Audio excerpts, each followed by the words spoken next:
दोस्तों, आपका हमारे YouTube चैनल जंगल कंप्यूटर एक्सपर्ट्स पर आपका स्वागत है। आज अपन बात करेंगे ITR फाइलिंग स्टार्ट हो चुकी है फाइनेंशियल ईयर 2025-26 के लिए। आज अपन ITR 1 फाइल करके देखते हैं। चलो वीडियो स्टार्ट करते हैं। अपन ने पोर्टल को लॉगिन कर रखा है। सबसे पहले अपन चलते हैं फाइल नाउ के ऊपर। जब भी अपन ITR 1 फाइल करें उससे पहले अपन को कुछ इम्पोर्टेंट्स बातें ध्यान रखनी है, जैसे कि फर्स्ट ऑफ ऑल अपन जा रहे हैं इनकम टैक्स ई फाइल के ऊपर। यहाँ पे जाने के बाद इनकम टैक्स रिटर्न्स, उसके बाद अपने पास ये दो ऑप्शन है, एक तो फॉर्म 26AS और एक AIS। एक तो फॉर्म 26AS और एक है AIS। दोनों के अंदर यदि आपका कोई TDS कटा हुआ हो, आपका बैंक इंटरेस्ट हो या आपकी कोई भी इनकम हो जो आपके दोनों के अंदर अगर शो कर रही हो तो आप R1 फाइल कर सकते हो। अन्यथा आप अभी वेट करें और जो अपडेट हो जाए उसके बाद अपनी ITR 1 फाइल करें। जैसे कि अपन देखते हैं इनके केस के अंदर इनके शो हो रहा है अमाउंट, तो अपन इनका ITR 1 फाइल कर देंगे। जैसे कि अपन देख पा रहे हैं इसमें TIS के अंदर चलते अपन। TIS के अंदर जाने के बाद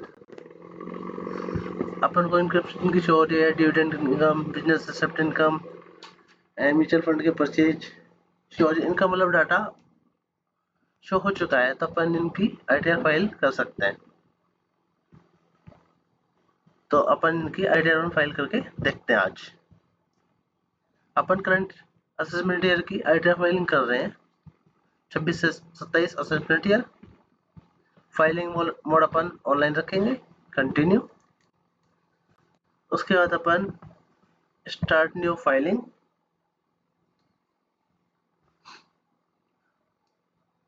उसके बाद अपन जैसे इंडिविजुअल, HF, अदर देन, जिस भी कैटेगरी के अंदर आप आते हैं उसका आप सिलेक्ट करें और सिलेक्ट करने के बाद प्रोसीड करें।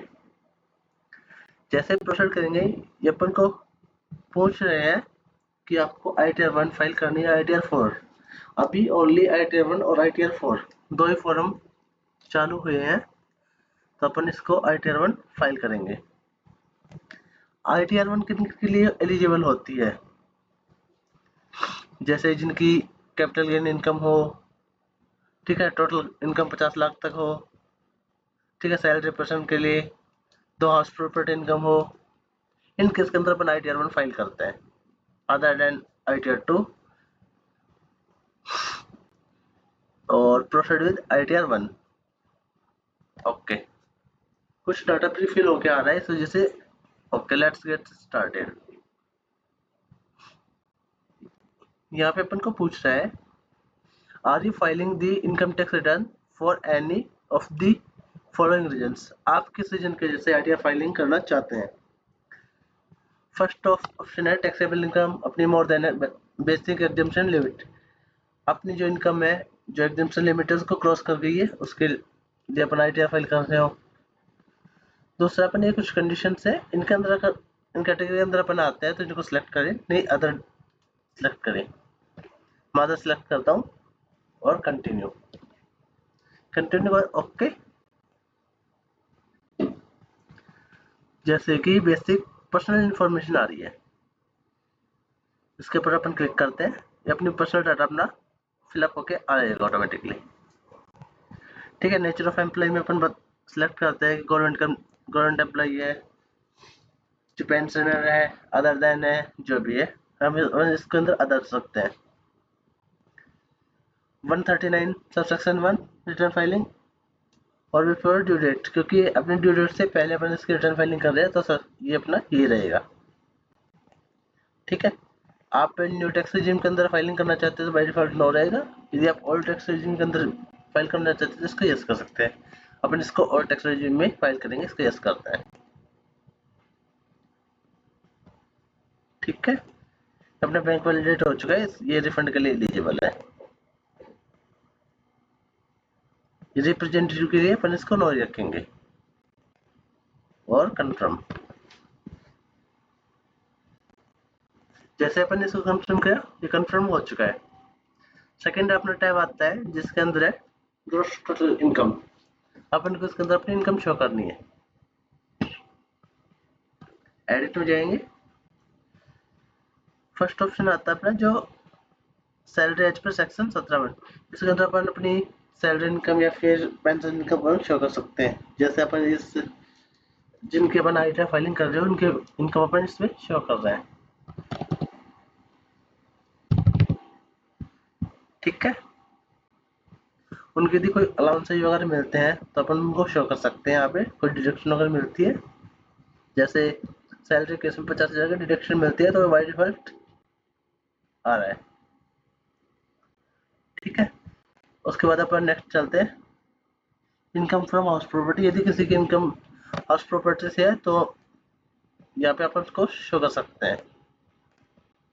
ठीक है, जो भी उसके लेट आउट प्रॉपर्टी है, जो भी है house property type of income, self खुद की रेंटल है, जो भी है आप इसके अंदर दिखा सकते हैं। अपनी कोई भी इनकम नहीं है तो अपन इसको ब्लैंक छोड़ते हैं। इसके बाद आता है इनकम फ्रॉम अदर सोर्स। यदि आपकी अदर कोई सोर्स इनकम है तो उसको आप यहाँ पे शो कर सकते हो। जैसे इसके अंदर डिविडेंड इनकम आई है, जो अपन इसको सिलेक्ट कर लेते हैं। और यदि अदर इनकम भी हो तो आप यहाँ से सिलेक्ट कर सकते हैं, जैसे कि बैंक का इंटरेस्ट है, जैसे अपना इसमें बैंक इंटरेस्ट था।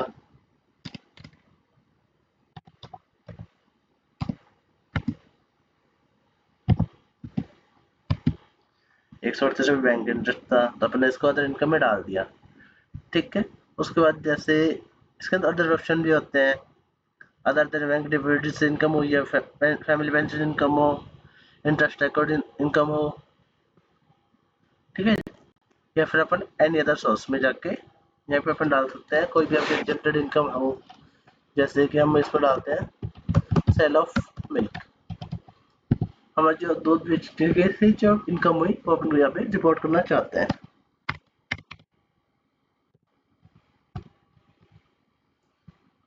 ठीक है, हमने यहाँ पे डाल दिया और सेव किया। ठीक है, और यदि आपका कोई कैपिटल गेन हो लॉन्ग टर्म तो आप यहाँ पे रिपोर्ट कर सकते हैं। कंफर्म किया, आपका सेकंड टैब कंप्लीट हो चुका है। डिडक्शन में चलते हैं। यदि आपकी कोई डिडक्शन हो, एलटीसी, लाइफ इंश्योरेंस वगैरह, एटीसीसी पेमेंट वगैरह, pension fund, contribute to pension scheme of central government. ठीक है, जो भी है, यदि आपकी कोई डिडक्शन बनती है तो आप उसको क्लेम कर सकते हैं यहाँ पे। ठीक है, अपनी कोई भी डिडक्शन नहीं है, अपन चलते हैं डायरेक्टली कंफर्म।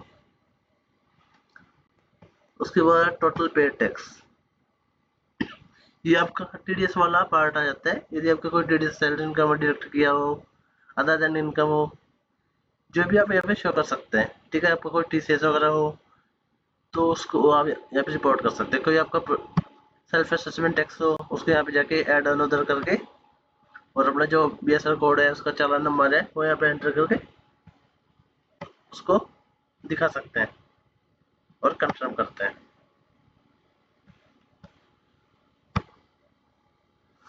ठीक है, यहाँ पे अपनी टोटल इनकम आ चुकी है। ठीक है, टोटल इनकम रिबेट मिल चुकी है।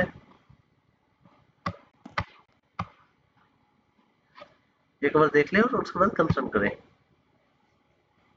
प्रोसीड टू वेरिफिकेशन भी करें। एक बार आपका समराइज आ चुका है, आपकी इनकम है, एक बार रीचेक कर लें प्रॉपर से, उसके बाद इसको सबमिट कर दें।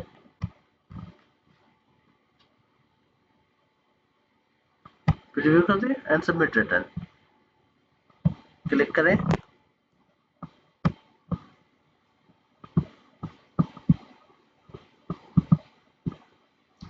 ठीक है, प्रोसीड टू वैलिडेशन।